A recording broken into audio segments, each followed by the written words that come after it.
적정 절차의 원칙에 대해서 한번 살펴보기로 합시다. 적정 절차란 우리가 실체적 진실주의에서 인권을 보장하기 위해서 적정 절차와 신속한 재판이 있다 그랬습니다. 그런데 말입니다. 적정 절차란 헌법 정신에 구현한 공정한 법적 절차에 의해서 형벌권이 실현돼야 한다는 원칙이다 라고 얘기를 합니다. 그러면 우리가 이놈에 대해서 적정 절차를 들어가기 전에 무엇을 알고 있어야 되냐면 이 부분은 적정 절차는 연역에 대해서 조금 연구해 볼 필요가 있지요. 자, 적정 절차라는 것은 연역적으로 영국의 마그나 카타에서 이래돼서 우리나라의 헌법 12조 1항 외에 개별 조항으로서는 절차를 지켜라, 영장주의를 지켜라든가 체포 구속 적격 심사라든가 무죄 추정 원칙, 묵비권 등을 두고 있다. 그래서 형사소송법은 유집, 수집, 증거, 배제 원칙을 규정하고 있죠. 그런데 적정 절차를 들어가기 전에 절차가 적정하려 그러면 실체적 진실 발견도 좋지만, 자, 수사기관은 뭐냐 그러면 법에 의해서 모든 것을 수사도 하고 법의 절차를 지켜라. 그러면 또 피의자나 피고인 쪽에서는 뭐가 있어야 되냐 그러면 그 사람에게 법률적인 것을 알려줘라. 그래야 무기평등 원칙이 실현된다. 그렇기 때문에 간단합니다. 이 부분을 생각할 때 적정 절차란 무엇인가? 수사기관이 절차를 잘 지켜라. 그 다음에 피의자나 피고인에게는 무엇을 해라? 어떠한 절차에 대한 것을 잘 알려줘라라는 얘기입니다. 그러면 내용으로 들어가 볼까요? 자, 이 적정 절차의 원칙은 형사 절차에 한하지 않고 입법이나 행정 등 국가기관의 모든 공권력을 행사할 때는 이런 적정한 절차를 지켜라 라고 한다는 얘기입니다. 그러면 일단 형사소송법에서 내용을 한번 볼까요? 공정한 재판의 원칙, 공정한 재판을 하기 위해서는 공정한 법원이 구성돼야 된다. 법원이 구성하기 위해서는 우리가 기피 신청도 할 수 있는 것이고, 자, 제적 기피 회피 제도라는 것, 이것이 있는 것이다. 두 번째, 피고인의 방어권을 보장하기 위해서는 전부가 다 어떤 사실을 알려줘라, 고지를 해라라고 하는 겁니다. 그래서 세 번째, 무기평등 원칙이 실현될 수 있다.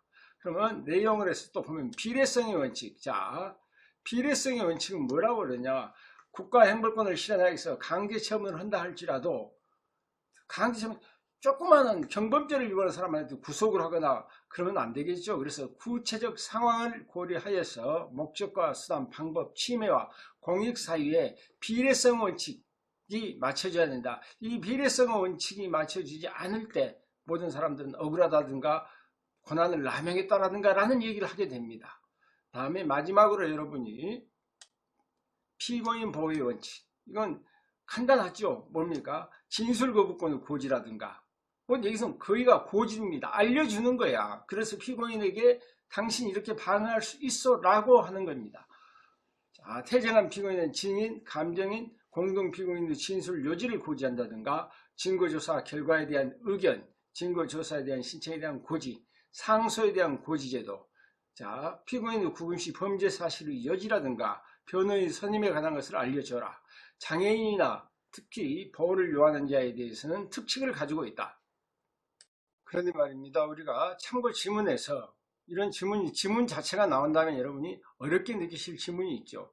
자, 헌법 12조 1항 제2문과 동조 3항에서 적법 절차의 원칙을 규정한 것은 법관이 헌법과 법률에 적용함에 있어서 국가 형벌권보다 개인의 인권 옹호의 우위를 두는 취지이다. 그 입법 취지가 개인의 국가 형벌권보다는 인권 보장이 더 우위라는 것이 취지이다 라는 지문은 좀 알아두실 필요가 있는 부분입니다.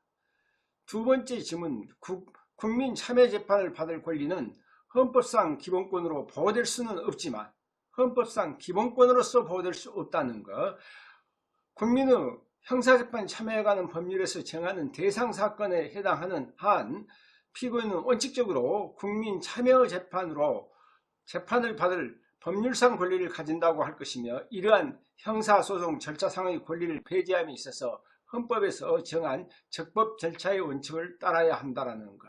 이 부분에 대한 것은 헌법재판소 판례의 규정이니까 한 번쯤은 알아두시기 바랍니다.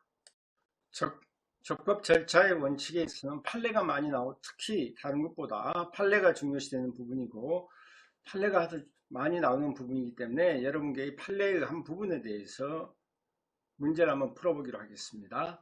11번 적적 절차의 원칙에 관한 설명으로 가장 적절하지 않는 것은 다툼이 있으면 판례에 의함 했습니다. 1번을 볼까요? 경찰관이 간호사로부터 진료 목적으로 이미 체열되어 있던 피고인의 혈액 중 일부를 주치운전 여부에 대한 감정을 목적으로 임의로 제출받아 이를 압수한 경우 당시 간호사가 혈액의 소지자 겸 보건자인 병원 또는 담당 의사를 대리하여 혈액을 경찰관에게 임의로 제출할 수 있는 권한이 없다고 볼 특별한 사정이 없는 이상 그 압수 절차가 피고인 또는 피고인의 가족의 동의 없이 영장 없이 행하였다 할지라도 적법 절차를 위반하였다고 할 수 없다. 이건 시험 문제에 많이 나온 지문입니다. 지문이고 2번 검사가 법원의 증인으로 채택된 수감자를 그 증언에 이르기까지 거의 매일 검사실로 하루 종일 소환하여 피고인 측 변호인이 접근하는 것을 차단하고 검찰에서의 진술을 번복하게 하는 증언을 하지 않도록 해이 회백한 한편 때로는 검사실에서 그에게 편육을 제공하기도 한 행위는 피고인의 공정한 재판을 받을 권리를 침해한다. 이건 맞죠. 왜냐하면 검사가 사실은 변호인의 접근 자체를 막아버렸던 부분이 가장 중요한 것이죠. 그래서 진술 번복하기 위해서 변호인의 접근을 막았던 것, 이것은 공정한 재판을 받을 권리를 침해했다라고 볼 수 있습니다. 3번 헌법 12조 1항 후문에서 규정하고 있는 적정 절차란 법률이 정한 절차 및 그 실체적 내용이 모두 적정해야 함을 말하는 것이다. 3번 당연히 맞고 4번 범죄의 피의자로 입건된 사람으로 하여금 경찰 공무원이나 검사의 신문을 받으면서 자신의 신원을 밝히지 않고 지문 제출을 불응하는 경우 벌금, 가료, 구류의 형사처벌을 받도록 하고 있는 구경범죄처벌법 제1조 제42호 조항은 적법 절차의 원칙이 위배된다가 아니라 위배되지 않는답니다. 그래서 이 답은 4번이 맞습니다.